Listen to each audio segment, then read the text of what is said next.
Hello everyone, have a good day to you. So ನಿನ್ನೆ ನೀವು ನೋಡಿದ್ರೆ ಆಕ್ಟಿವ್ ವೈಸ್ ಪ್ಯಾಸಿವ್ ವೈಸ್ ನ first class ಅನ್ನ ನಾನು ಸ್ಟಾರ್ಟ್ ಮಾಡಿದ್ದೆ. ಸೊ ಅದೇ ರೀತಿಯಾಗಿ ಇವತ್ತು ನಿಮಗೋಸ್ಕರ ಆಕ್ಟಿವ್ ವೈಸ್ ಪ್ಯಾಸಿವ್ ವೈಸ್ ನ ಸೆಕೆಂಡ್ ಕ್ಲಾಸಿಗೆ ನಾನು ಬಂದಿದ್ದೇನೆ. ಸೊ ನಿನ್ನೆ ಬಹಳಷ್ಟು ಜನ thank you so much for all who replied me. ಯಾರ್ಯಾರು ನನಗೆ ರಿಪ್ಲೈ ಮಾಡಿದೀರಾ ಮತ್ತೆ ಯಾರ್ಯಾರು ಆ ಕ್ಲಾಸಿನ ಬಗ್ಗೆ ಹೊಗಳಿದೀರಾ ಮತ್ತು ಸಪೋರ್ಟ್ ಮಾಡಿದೀರಾ ಎಲ್ಲರಿಗೂ ನಾನು ಧನ್ಯವಾದಗಳನ್ನು ತಿಳಿಸ್ತೇನೆ.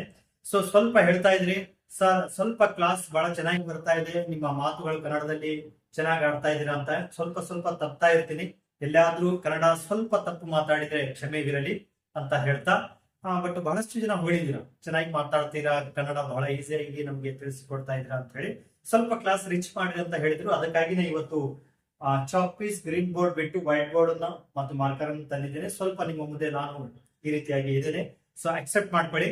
ಸೊ ಇವತ್ತು ಬಂದ್ಬಿಟ್ಟು ನಿಮ್ಗೆ ನಿನ್ನೆಯ ಆಕ್ಟಿವ್ ವೈಸ್ ಪ್ಯಾಸಿವ್ ವೈಸ್ ನ ಮತ್ತೆ ಕಂಟಿನ್ಯೂ ಮಾಡ್ತೀನಿ ಸಿಂಪಲ್ ಪ್ರೆಸೆಂಟ್ ಟೆನ್ಸ್ ಅಲ್ಲಿ. ಸೊ ಸಿಂಪಲ್ ಪ್ರೆಸೆಂಟ್ ಟೆನ್ಸ್ ಅಲ್ಲಿ ನಿನ್ನೆ ಆಕ್ಟಿವ್ ವೈಸ್ ಪ್ಯಾಸಿವ್ ವೈಸ್ ನ ನಾವು ನೋಡಿದ್ವಿ, ರಾಹುಲ್ ರೈಟ್ಸ್ ಎ ಲೆಟರ್ಸ್ ಅಂತ. ಇವತ್ತು ಸ್ವಲ್ಪ ಅದನ್ನೇ ಸ್ವಲ್ಪ ಬೇರೆ ರೀತಿಯಲ್ಲಿ ಮಾಡಿ ನೋಡೋಣ. ಇಂಗ್ಲಿಷ್.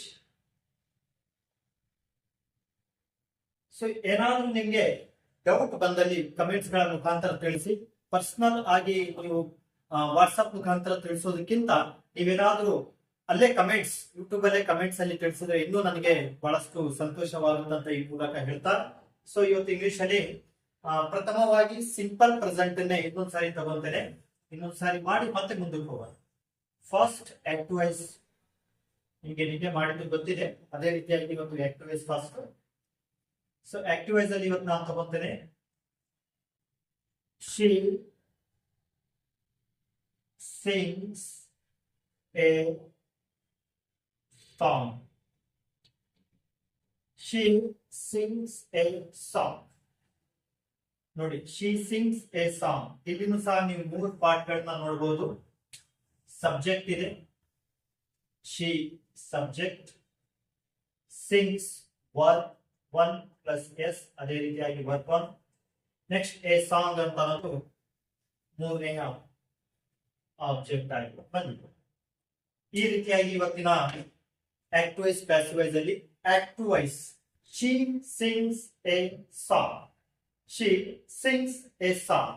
ಸೊ ನಿನ್ನೆ ಮಾಡಿದ ಹಾಗೆ ಸಿಮಿಲರ್ಲಿ ಇವತ್ತು ಸಹ ಪ್ಯಾಸಿವ್ ವೈಸ್ ನಾವು ಏನ್ ಮಾಡ್ತೀವಿ ಅಂತಂದ್ರೆ ಫಸ್ಟ್ ಎ ಸಾಂಗ್ ಅನ್ನ ತಗೊಂತೀವಿ. ನನ್ನ ಜೊತೆ ನೀವು ಬಿಡಿಸ್ತಾ ಇದ್ರೆ ಬಹಳ ಈಸಿಯಾಗಿ ಬರುತ್ತೆ. You have to solve with me and you also join with me. A song first ತಗೊಂತೀವಿ.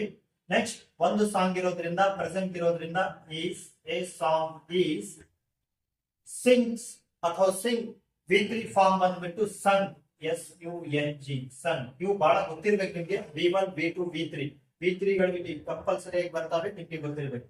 A song is sung conjunction by, ನಿನ್ನೆ ಹೇಳಿದ್ದೆ ಶಿ ಬಂದ್ಬಿಟ್ಟು ಏನಾಗುತ್ತೆ ಹರ್ ಆಗುತ್ತೆ. ಸೊ ಸಪರೇಟ್ ಲಿಸ್ಟ್ ಮಾಡೋದು ಬೇಡ, ನಾನು ಒಂದೊಂದು ಸಬ್ಜೆಕ್ಟ್ ನ ಚೇಂಜ್ ಮಾಡ್ತಾ ಇರ್ತೀನಿ, ನಿಮ್ಗೆ ಗೊತ್ತಾಗ್ಬಿಡುತ್ತೆ ಎಲ್ಲಿ ಹಿಮ್ ಬರಿಬೇಕು ಎಲ್ಲಿ ಹರ್ ಬರಿಬೇಕು ಅಂತ ಹೇಳಿ. ಲಿಸ್ಟ್ ಬರೋದ್ರಿಂದ ಆಬ್ಜೆಕ್ಟ್ ಲಾಸ್ಟಿಗೆ ಹೋಗಿ ಹರ್ ಆಗುತ್ತೆ.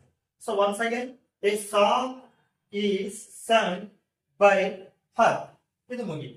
ಸ್ವಲ್ಪ ಈಗ ಆಕ್ಟಿವ್ ವೈಸ್ ಅಲ್ಲಿ ಏನ್ ಮಾಡೋಣ, ಇದನ್ನ ಆಕ್ಟಿವ್ ವೈಸ್ ಅಂತ ಮಾಡ್ಕೊಳ್ಳಿ, ನಿಮ್ಗೆ ಈಸಿಯಾಗಿ ಗೊತ್ತಾಗ್ಬಿಡುತ್ತೆ. Next active voice they, they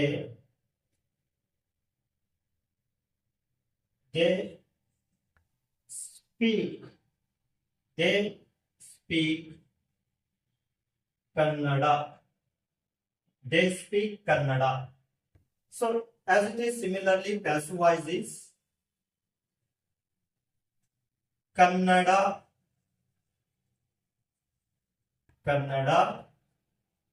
is spoken, V3 spoken is spoken by, ನೋಡಿ ದೇ ಏನಾಗುತ್ತೆ ದೆಮ್ ಆಗುತ್ತೆ, ದೇ ಇಸ್ ದೆಮ್. ಸೊ ಈಗ ಥರ್ಡ್ ಆಕ್ಟಿವ್ ವೈಸ್ ಅಲ್ಲಿ ಸ್ವಲ್ಪ ಚೇಂಜ್ ಮಾಡೋಣ. ಆಬ್ಜೆಕ್ಟ್ ಏನಿದೆ ನಾವು ಸಿಂಗುಲರ್ ಮಾಡ್ಕೊಂತ ಬರ್ತಾ ಇದ್ದೀವಿ. ಎ ಸಾಂಗ್ ಕನ್ನಡ, ನಿನ್ನೆ ಬಂದ್ಬಿಟ್ಟು ಲೆಟರ್ ಅಂತ ಹೇಳಿ. ಇವತ್ತು ಸ್ವಲ್ಪ ಚೇಂಜ್ ಮಾಡೋಣ. ವಿ ರೈಟ್ಸ್, ನಿನ್ನೆ ಬರ್ದಂತದ್ದೇ ತಗೊಂತೀನಿ. ವಿ ರೈಟ್ ನೋಡಿ ವಿ ಬಂದ್ಮೇಲೆ write work, we write letters, ಮುಗಿತು. We write letters. ಇಲ್ಲಿ ನಾನೇನ್ ಮಾಡ್ತೇನೆ, ಸೊ ಲೆಟರ್ಸ್ ನ ಮುಂದೆ ತಗೊಂತೇನೆ ಪ್ಯಾಸಿವ್ ವಾಯ್ಸ್ ಅಲ್ಲಿ, ಲೆಟರ್ಸ್ ಮುಂದೆ ಪ್ಯಾಸಿವ್ ವಾಯ್ಸ್ ಲೆಟರ್ಸ್. ನೋಡಿ ಇಲ್ಲಿ ಸ್ವಲ್ಪ ಸ್ಲೈಟ್ ಡಿಫರೆನ್ಸ್ ಏನಾಗಿದೆ ಅಂತಂದ್ರೆ, ಆಬ್ಜೆಕ್ಟ್ ಸಿಂಗ್ಯುಲರ್ ಮಾಡ್ತಾ ಇದ್ದೀವಿ, ಈಗ ಆಬ್ಜೆಕ್ಟ್ ಏನಾಗಿದೆ ಪ್ಲೂರಲ್ ಆಗಿದೆ. ಲೆಟರ್ಸ್ ಬಹಳ ವ್ಯತ್ಯಾಸ ಏನಾಗಲ್ಲ, ಪ್ರೆಸೆಂಟ್ ಇದೆ. ಲೆಟರ್ಸ್ ಈಸ್ ಬರೋದು ಇಲ್ಲಿ ಏನಾಗುತ್ತೆ ಆರ್ ಆಗುತ್ತೆ. ಲೆಟರ್ಸ್ ಆರ್, ಯಾಕಂದ್ರೆ ಪ್ರೆಸೆಂಟ್ ಅಲ್ಲಿ ಪ್ಲೂರಲ್ ಇದ್ರೆ ಆರ್. ಲೆಟರ್ಸ್ ಆರ್ ರಿಟರ್ನ್, ನಿನ್ನೆ ಆಲ್ರೆಡಿ V3 ಬಂದಿದ್ದೀರಾ, ರಿಟರ್ನ್ ಬೈ ವಿ ಇದು ಹಸ್, ನೆನಪಿಟ್ಕೊಳ್ಳಿ ವಿ ಹಸ್. ಸೊ ಈ ರೀತಿಯಾಗಿ ನೀವು ಆಬ್ಜೆಕ್ಟ್ ಪ್ಲೂರಲ್ ಇದ್ದಲ್ಲಿ ಲೆಟರ್ಸ್, ಪ್ಲೂರಲ್ ಇದ್ದಲ್ಲಿ ಆರ್ ಬರುತ್ತೆ, ಸಿಂಗ್ಯುಲರ್ ಇದ್ದಲ್ಲಿ ಈಸ್ ಬರುತ್ತೆ. ಉಳಿದಂತ ಫಾರ್ಮ್ ಗಳೆಲ್ಲ V3 ಆಗಿರ್ತವೆ. ನಾನು ಒಂದ್ಸಗಿ ನಿಮ್ಗೆ ಗ್ರೀನ್ ಇಂಕ್ ಇಂದ ಫಾರ್ಮುಲಾವನ್ನ ಬಾಕ್ಸ್ ಅಲ್ಲಿ ಹಾಕಿ ಬಿಡ್ತೀನಿ, ಬಹಳ ಇಂಪಾರ್ಟೆಂಟ್. ಉಳಿಕಿದ್ದು ಸೇಮ್ ಬರ್ತಾ ಇರುತ್ತೆ. ಈ ಸ್ಪೋಕನ್, ಈ ಸನ್, ಈ ಸನ್, ಈ ಸ್ಪೋಕನ್, ಆರ್ ರಿಟರ್ನ್. ನೋಡಿ ಇವುಗಳು ಬಹಳ ಬಹಳ ಬಹಳ ಮುಖ್ಯ. 17% ನೀವು ರೀಚ್ ಆಗೋದು ಎಕ್ಸಾಕ್ಟ್ ಆಗಿ ಇಲ್ಲೇ. ಇನ್ನೊಂದು ಆಬ್ಜೆಕ್ಟ್ ಪ್ಲೂರಲ್ ಮಾಡಿ ಬರೆದು ನಾನು ಮತ್ತೆ ಟೆನ್ಸ್ ನ ಚೇಂಜ್ ಮಾಡ್ತೇನೆ. ಫಸ್ಟ್ ಆಕ್ಟಿವ್ ವಾಯ್ಸ್ ನೋಡೋಣ. ಇದರಲ್ಲಿ ಆಕ್ಟಿವ್ ವಾಯ್ಸ್ ಫಸ್ಟ್ ಬಂದ್ಬಿಟ್ಟು ಶಿ ಆಗಿದೆ, ಹಿ ಆಗಿದೆ, ದೇ ಆಗಿದೆ. ಇವತ್ತು ಐ ತಗೊಳ್ಳೋಣ. I speak, I speak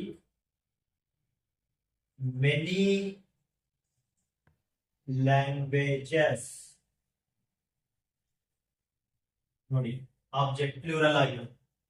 I speak many languages. ಮೂರು ಪಾರ್ಟ್ ಇದಾವೆ. I speak many languages. So ಇಲ್ಲಿ ಆಬ್ಜೆಕ್ಟ್ ಬಹಳಷ್ಟು ಪ್ಲೂರಲ್ ಆಗಿದೆ, ಅಂದ್ರೆ ಬಹಳಷ್ಟು ಲ್ಯಾಂಗ್ವೇಜ್ ಗಳು ಅಂತ ಹೇಳ್ತಾ ಇದ್ದಾರೆ. ಈಗ ಹೇಗೆ ತಗೋಬೇಕು, ಮೆನಿ ಲ್ಯಾಂಗ್ವೇಜಸ್ ಪ್ಯಾಸಿವ್ ವಾಯ್ಸ್ ಅಲ್ಲಿ. ನನ್ನ ಜೊತೆ ನೀವು ಬಿಡಿಸ್ತಾ ಇರಿ, ಬಹಳ ಈಸಿ ಆಗಿ ಬರುತ್ತೆ.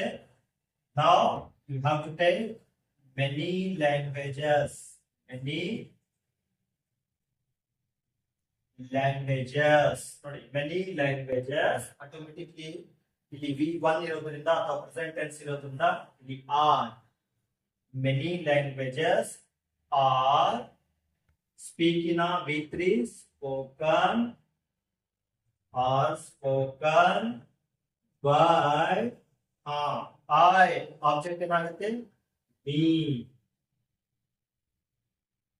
ನೋಡಿ I speak many languages. Here passive voice is many languages are spoken.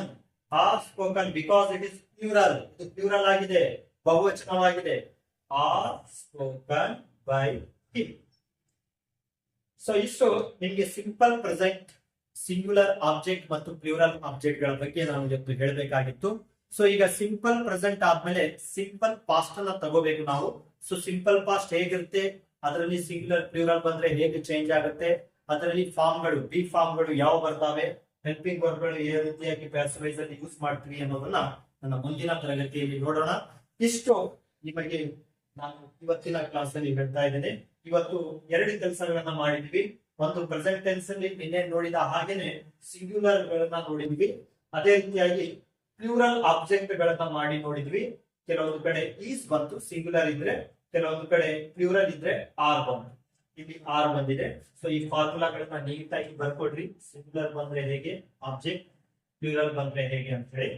So last ಇನ್ನೊಂದು ಏನ್ ಅಬ್ಸರ್ವ್ ಮಾಡ್ಬೇಕು ಅಂತಂದ್ರೆ, ಸಬ್ಜೆಕ್ಟ್ ಆಕ್ಟಿವ್ ವೈಸ್ ಅಲ್ಲಿ, ಪ್ಯಾಸಿವ್ ವೈಸ್ ಅಲ್ಲಿ ಲಾಸ್ಟಿಗೆ ಹೋದಾಗ ಯಾವ ರೀತಿಯಾಗಿ ಚೇಂಜ್ ಆಗುತ್ತೆ. ಶಿ ಇದ್ರೆ ಹರ್ ಆಗುತ್ತೆ, ದೇ ಇದ್ರೆ ದೆಮ್ ಆಗುತ್ತೆ, ಇಲ್ಲಿ ಬಂದ್ಬಿಟ್ಟು ವಿ ಇದ್ರೆ ಹಸ್ ಆಗುತ್ತೆ, ಸಿಮಿಲರ್ಲಿ ಐ ಇದ್ರೆ ಮೀ ಆಗುತ್ತೆ. ಸೊ ಈ ರೀತಿಯಾದಂತಹ ಅಬ್ಜೆಕ್ಟ್ ಚೇಂಜಸ್ ಗಳನ್ನು ಸಹ ನೀವು ಒಂದ್ ಕಡೆ ಪಟ್ಟಿ ಮಾಡ್ಕೊಂಡು ಇಟ್ಕೋಬಹುದು. ಇದು ಸಿಂಪಲ್ ಪ್ರೆಸೆಂಟ್ ನಾನು ಇವತ್ತು ತಿಳಿಸಿರುವಂತಹ ಆಕ್ಟಿವ್ ವೈಸ್ ಅಲ್ಲಿ ಸಿಂಪಲ್ ಪ್ರೆಸೆಂಟ್ ಅನ್ನ ಯಾವ ರೀತಿ ಪ್ಯಾಸಿವ್ ವಾಯ್ಸ್ ಮಾಡ್ತೀವಿ ನಾವು ಅನ್ನೋದನ್ನ ತೋರಿಸ್ತೀನಿ. ಸೊ ಮುಂದಿನ ತರಗತಿಯಲ್ಲಿ ಮತ್ತೆ ನಾನು ನಿಮಗೋಸ್ಕರ ಇದೇ Kannada English to Kannada, English ಅನ್ನ ಕನ್ನಡದಲ್ಲಿ ಹೇಳ್ತಾ ಯಾವ ರೀತಿಯಾಗಿ ಸಿಂಪಲ್ ಪಾಸ್ಟ್ ಮಾಡಬೇಕು, ಅಲ್ಲಿ ಆಬ್ಜೆಕ್ಟ್ ಸಿಂಗ್ಯುಲರ್ ಪ್ಲೂರಲ್ ಆದ್ರೆ ಏನಾಗುತ್ತೆ, ಯಾವ ರೀತಿಯಾದಂತಹ ಬದಲಾವಣೆಗಳನ್ನ ನಾವು ಮಾಡ್ತೀವಿ ಅಂತ ಹೇಳ್ತಾ ಇರ್ತೀನಿ. ಸೊ ನಿಮ್ಗೆಲ್ಲ ಬಹಳಷ್ಟು ಧನ್ಯವಾದಗಳು ಹೇಳಬೇಕು. ಯಾಕಂದ್ರೆ ಬಹಳಷ್ಟು ಜನ ಸರ್ ವಾಯ್ಸ್ ಚೆನ್ನಾಗಿದೆ, ಚೆನ್ನಾಗಿ ಮಾತಾಡ್ತೀರಾ, ಚೆನ್ನಾಗಿ ತಿಳಿಸ್ತಾ ಇದ್ದೀರಾ ಅಂತೆಲ್ಲ ಕಮೆಂಟ್ ಮಾಡ್ತಾ ಇದ್ರಿ. ಆ ಕಮೆಂಟ್ ಗಳೇ ನನ್ನ ಬೂಸ್ಟ್ ಮಾಡ್ತಾವೆ ಅಂತ ಹೇಳ್ತಾ ಇದೇ ರೀತಿಯಾಗಿ ನನಗೆ ಸಪೋರ್ಟ್ ಮಾಡ್ತಾ ಇರಿ ಮತ್ತು ನಿಮ್ಮ ಒಂದು ಅಪ್ರಿಶಿಯೇಟಿಂಗ್ ಮತ್ತು ಕಂಗ್ರಾಚುಲೇಟಿಂಗ್ ಏನ್ ಹೇಳ್ತೀರಾ ಅದು ನನ್ನ ಜೊತೆ ಸಪೋರ್ಟ್ ನನ್ನ ಜೊತೆ ಇರಲಿ ಅಂತ ಈ ಸಂದರ್ಭದಲ್ಲಿ ಹೇಳ್ತಾ ಥ್ಯಾಂಕ್ ಯು ಸೋ ಮಚ್.